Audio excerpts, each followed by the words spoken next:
Hello everyone. जैसा कि आप सभी जानते हैं कि प्रयोगशाला सहायक भर्ती का नोटिफिकेशन जारी हो चुका है और आगामी जून में इसकी परीक्षा के आसार है। 4 जून को इसकी परीक्षा का डिक्लेरेशन हो चुका है। तो इसी को ध्यान में रखते हुए बच्चों, आपके प्रयोगशाला सहायक भर्ती में 2 पेपर होते हैं। फर्स्ट में आप जानते हैं जीके और सेकंड पेपर में आपका साइंस होता है। ठीक है बच्चों, तो आपको मैं मेरे YouTube चैनल पर साइंस के कुछ टॉपिक हैं जो एग्जाम के पर्सपेक्टिव से इम्पोर्टेंट है, उनके बारे में डिस्कशन करेंगे। तो सबसे पहले हम डिस्कशन करते हैं बायोलॉजी का सिलेबस। तो बच्चों, बायोलॉजी के सिलेबस में सबसे पहले आपको माइक्रो ऑर्गेनिज्म के टॉपिक दिए गए हैं। माइक्रो ऑर्गेनिज्म में बैक्टीरिया है, वायरस है, उनकी कैरेक्टरिस्टिक्स, उनके फीचर क्या क्या हैं, उनके हार्मफुल और बेनिफिशियल इफेक्ट को इनका अध्ययन करते हैं। सेकंड है बच्चों आपकी प्लांट मॉर्फोलॉजी और इसी में है प्लांट क्लासिफिकेशंस। ग्रेड सेकंड है, उसमें जो सिलेबस है वो बिल्कुल इसके इक्वल ही है, लेकिन लैब असिस्टेंट में जो कुछ टॉपिक है उनको मिनिमाइज किया गया है, मतलब बहुत ही शॉर्ट टर्म में दिए गए हैं। और ग्रेड सेकंड में इनका डीप स्टडी या फिर डीप अध्ययन है या फिर कुछ सब टॉपिक्स जोड़ दिए गए हैं। यहाँ पे बहुत ही इजी टॉपिक्स हैं। तो प्लांट क्लासिफिकेशन में बच्चों आपको पढ़ना है ब्रायोफाइटा, टेरिडोफाइटा, जिम्नोस्पर्म, एंजियोस्पर्म के सिंपल फीचर्स क्या क्या है, या फिर इनके एग्जाम की दृष्टि से इनमें जो क्वेश्चन बनते हैं वो ये है कि इनके कॉमन नेम पूछ लेते हैं। ब्रायोफाइटा का सहमन किस प्रकार का होता है, टेरिडोफाइटा में सहमन किस प्रकार का होता है, या फिर कौन से क्रिप्टोगेम्स ऐसे हैं जिनमें सहमन तंत्र ज्यादा विकसित होता है। तो बच्चों मैं आपको इसी में आगे बताऊंगी, कुछ बहुत अच्छे टॉपिक्स या क्वेश्चंस बनते हैं। अगला जो टॉपिक है वो है बच्चों प्लांट एनाटॉमी या फिर प्लांट मॉर्फोलॉजी। इसमें बच्चों क्या होता है कि प्लांट एनाटॉमी और मॉर्फोलॉजी में क्या करते हैं, पादपों की एक्सटर्नल और इंटरनल स्ट्रक्चर का अध्ययन करते हैं। जैसे मॉर्फोलॉजी में यहाँ से इंपॉर्टेंट क्वेश्चन बच्चों ये बनते हैं कि आप जड़, तना, पत्ती के मॉडिफिकेशंस क्या क्या है। जड़, तना, पत्ती, जैसे जड़ है, मुसला मूल है, प्राथमिक मूल तंत्र है, तना है वो प्रणाव परव है, प्रणाव स्तंभ है। उसके बाद पत्तियों के रूपांतरण, जैसे किसी में स्पाइनी होती है पत्तियां, किसी में प्रतान होती है। तो इसमें क्या है, मॉडिफिकेशन होते हैं। बहुत ही अच्छे क्वेश्चन बनते हैं मॉर्फोलॉजी में से। एनाटॉमी में बच्चों हम अध्ययन करते हैं इंटरनल स्ट्रक्चर का, जिसमें है स्टील, सहमन उत्तक पादपों में xylem, phloem, secondary growth, core cambium है। यहाँ से बहुत अच्छे क्वेश्चन बनते हैं, यानी बार्क, छाल का निर्माण किस प्रकार होता है, वार्षिक बल्ले है, बसंत बल्ले, मतलब जितने भी स्प्रिंग बल्ले, इस प्रकार सेकेंडरी ग्रोथ में इसका अध्ययन करते हैं। थर्ड टॉपिक है बच्चों प्लांट फिजियोलॉजी। ये बहुत ही बड़ी यूनिट है और इतना पैनिक होने की जरूरत नहीं है। इसमें से कुछ टॉपिक है वो इम्पोर्टेंट है, जैसे कि ओस्मोसिस, वास्पोसर्जन, ट्रांसपायरेशन है। उसके बाद में है पीजीए, जिसको ग्लाइकोलाइसिस साइकिल वगैरह इसमें अध्ययन करते हैं। क्रेब साइकिल है, ईटीएस है, ठीक है। और ओस्मोसिस के अलावा एसेंट ऑफ शेप है, ठीक है बच्चों। तो प्लांट फिजियोलॉजी में और फोटोसिंथेसिस है, मतलब प्रकाश संश्लेषण, इसका अध्ययन करते हैं। लास्ट है इसमें बड़े टॉपिक हैं बच्चों एनाटॉमी, मॉर्फोलॉजी, माइक्रोबायोलॉजी में आपको मैंने बता दिया कि हार्मफुल और बेनिफिशियल इफेक्ट पढ़ने हैं। एनवायरमेंट, मतलब इसके एनवायरमेंट के अकॉर्डिंग जिनमें डीकम्पोजर है, साइनोबैक्टीरिया है या फिर वायरस बैक्टीरिया है, उनके हार्मफुल और बेनिफिशियल। कोई इंडस्ट्री के लिए बेनिफिशियल है, इंडस्ट्री में जैसे फर्मेंटेशन है, बैक्टीरिया हो गया। वायरस तो मोस्टली हार्मफुल होते ही है, ठीक है बच्चों। प्लांट फिजियोलॉजी बड़ी यूनिट है, लेकिन कुछ अच्छे टॉपिक्स हैं, उसमें अपने आगे चर्चा करेंगे। फोर्थ है बच्चों बायोटेक्नोलॉजी। यहाँ से भी एग्जाम्स में अच्छे क्वेश्चन पूछे जाते हैं। बायोटेक्नोलॉजी में बच्चों, बायोटेक्नोलॉजी में जैसे रिकॉम्बिनेशन डीएनए, इन्हें बंद कर दियो बस। तो बच्चों प्लांट फिजियोलॉजी में अध्ययन किसका करेंगे, जो पार्ट है प्लांट में, ऑस्मोसिस कुछ प्रोसेस होती है, एसेंट ऑफ शेप है, एंड इसके अलावा रेस्पिरेशन है, फोटोसिंथेसिस प्रोसेस है। रेस्पिरेशन में जैसे क्रेब साइकिल है, ग्लाइकोलाइसिस साइकिल है, एटीएस है, एक्सेट्रा। ठीक है बच्चों, तो प्लांट फिजियोलॉजी में इसका, बायोटेक्नोलॉजी में अपने अध्ययन करते हैं रिकॉम्बिनेशन डीएनए का, आरएनए का, डीएनए का। ठीक है, आरडीएनए जिसको बोलते हैं, इकोलाई में किस प्रकार के डीएनए होते हैं, न्यूक्लियोसाइड है, न्यूक्लियोटाइड्स है, एंड ट्रांसजेनिक जीन क्या होते हैं। ये बहुत ही अच्छा टॉपिक है और इसमें ट्रांसजेनिक जीव में से क्वेश्चन पूछे जाते हैं, या ट्रांसजेनिक पादप कौन से होते हैं उसमें से क्वेश्चन पूछे जाते हैं। ठीक है बच्चों, इसके अलावा बायोटेक्नोलॉजी के अलावा इकोनॉमिकल इंपॉर्टेंस ऑफ प्लांट,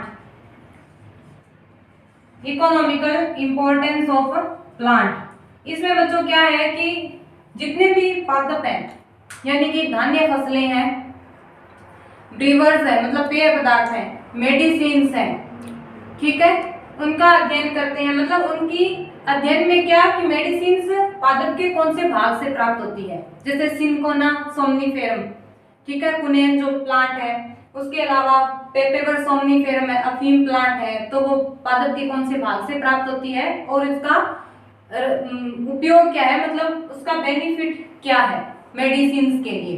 पेय पदार्थ है, चाय कॉफी वगैरह है, पादप के कौन से भाग से प्राप्त होती हैं और इनको यूजफुल या फिर इनको उपयोगी किस तरह से है, इसका अध्ययन करेंगे। ठीक है बच्चों, ठीक है, अभी हम टॉपिक का डिस्कशन करते हैं। सबसे पहले environment and ecology. Environment and ecology में बच्चों, इकोलॉजी जो वर्ड है वो लैटिन भाषा का है।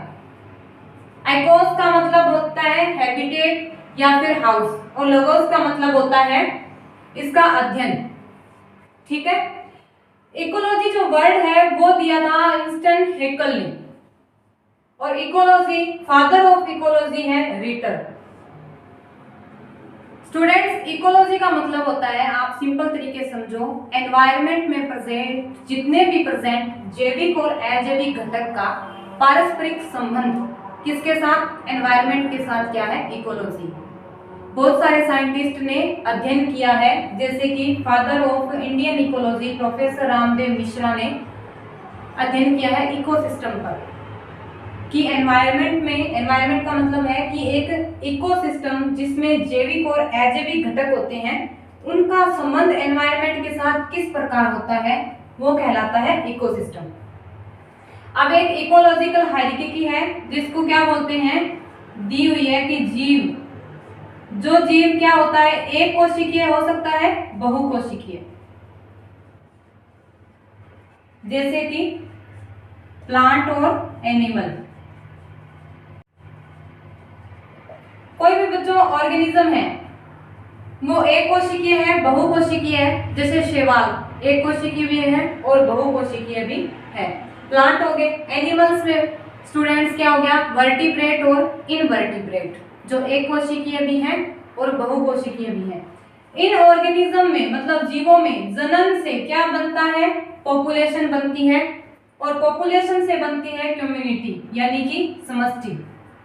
अब ये समुदाय जो है, आप समझ रहे हो कि कोई भी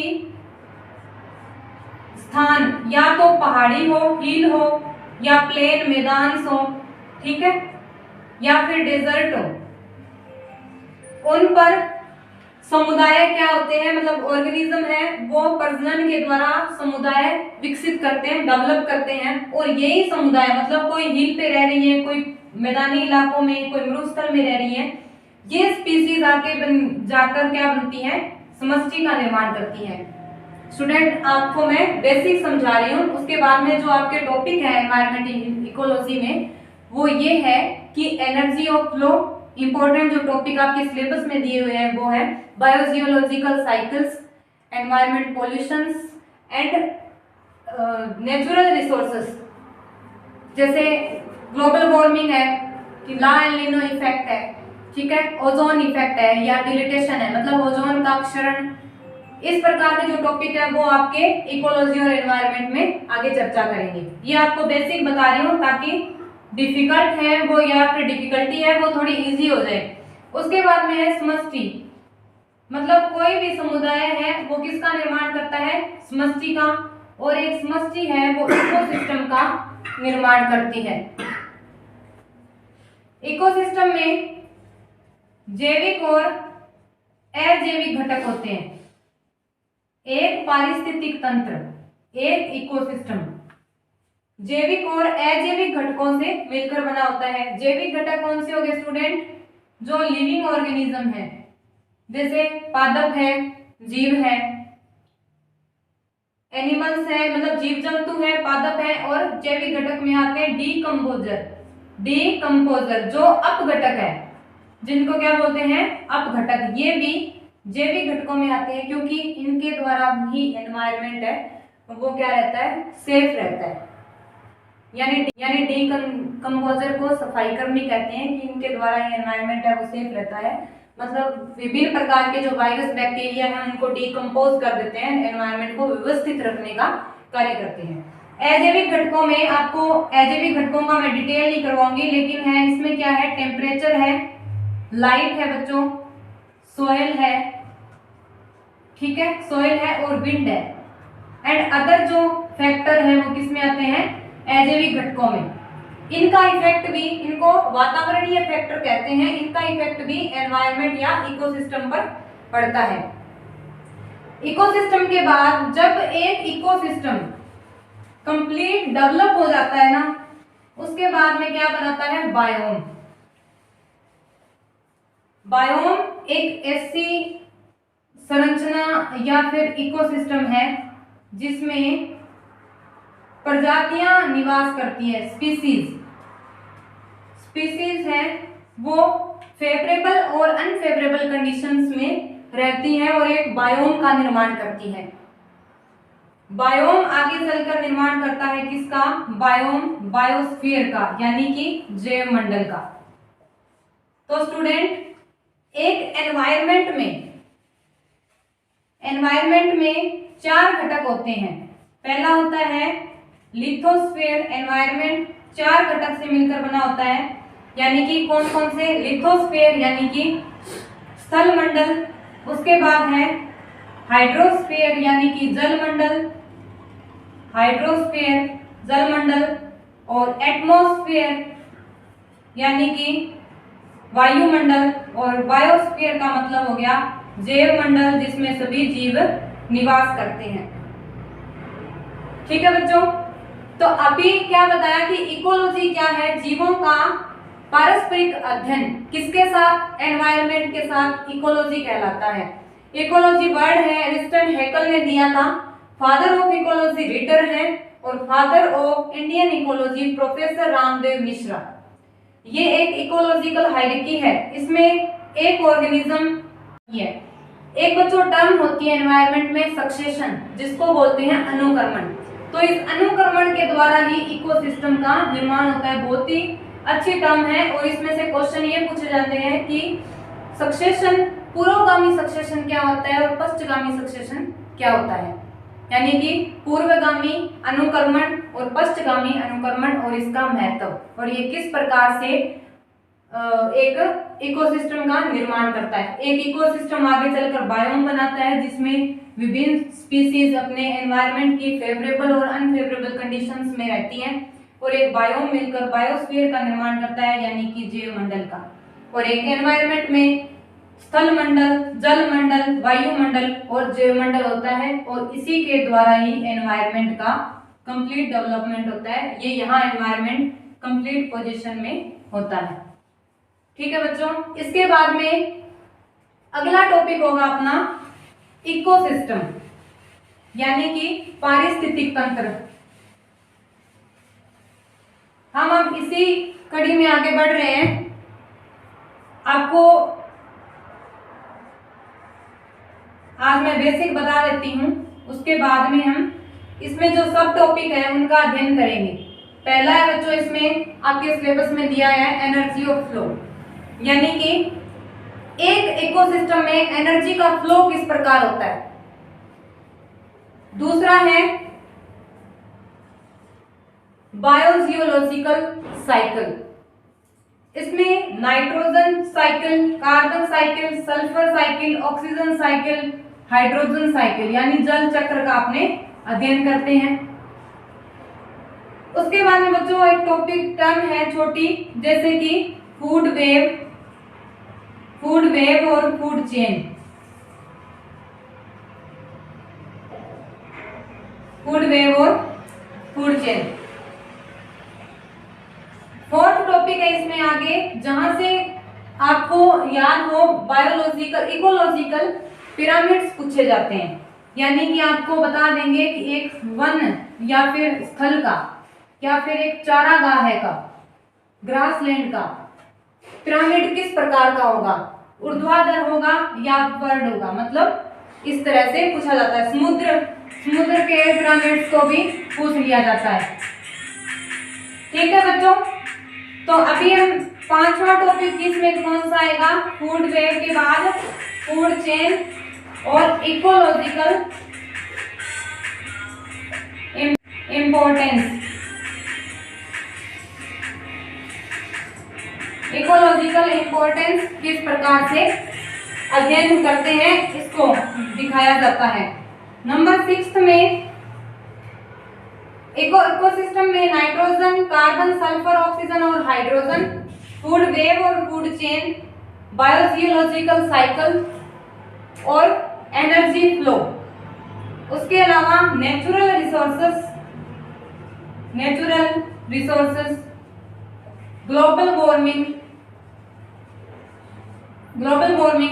ला एल नीनो इफेक्ट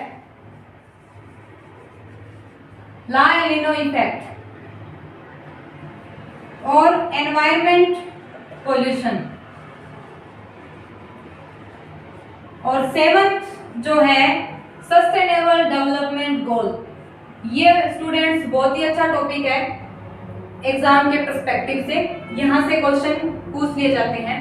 एनवायरमेंट के जो टॉपिक है रीड लेवल फर्स्ट में जो 60 क्वेश्चंस होते हैं उसमें से 10 क्वेश्चंस थे वो एनवायरमेंट में से थे, 10 या 8 क्वेश्चंस। तो ये कोई वेटेज नहीं है कि एग्जाम में जरूरी होगा ये आएगा, इसमें से कितने क्वेश्चन आएंगे कितने नहीं, लेकिन इसमें वेटेज का कोई चक्कर नहीं है। आपके एलए में कोई वेटेज का चक्कर नहीं है, लेकिन कभी कभार बहुत अच्छे क्वेश्चन यहाँ से पूछ लिए जाते हैं। तो सबसे पहले इकोलॉजिकल और एनवायरमेंट है, इसका अध्ययन कर रहे हैं। इकोसिस्टम का अध्ययन में हम ये टॉपिक है जो 3, 4, 5, 6 मतलब 7-8 टॉपिक है, इनको हम अध्ययन करेंगे 1 बाय 1। आधे घंटे की क्लास में कंप्लीट टॉपिक हो जाएंगे, यानी कि ग्लोबल वार्मिंग और ला एल नीनो इफेक्ट एक साथ ग्रीन हाउस इफेक्ट में से क्वेश्चन पूछे जाते हैं, नेचुरल रिसोर्सेज में से, एनवायरमेंट पोल्यूशन में से और एसडीजी में से बहुत अच्छे क्वेश्चन पूछे जाते हैं। ठीक है बच्चों, इसी के साथ मैं अपनी क्लास समाप्त करती हूँ। जय हिंद।